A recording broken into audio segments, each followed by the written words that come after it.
How to make sourdough starter. Sourdough starter is the raising agent in sourdough bread.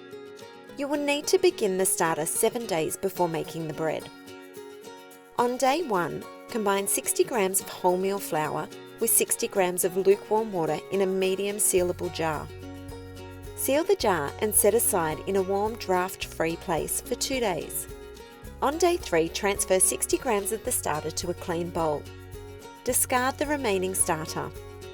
Add 30 grams of plain flour, 30 grams of wholemeal flour, and 60 grams of lukewarm water to the starter in the bowl.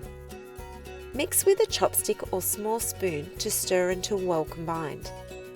Place in a clean jar and cover and set aside for 24 hours.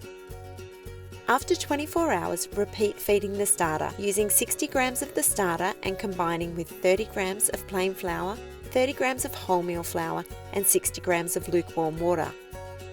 Seal the jar and set aside for another 24 hours. Repeat again on day 5.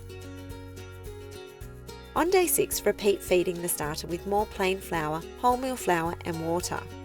Place an elastic band around the jar at the top of the starter. This time, set the starter aside for 12 hours. The starter will grow above the elastic, and this means you'll have an active starter. Repeat this feeding once more, setting aside for 12 hours. On day 7, the starter should be active and ready to use. To test if the starter is active, drop a small amount into a cold cup of water.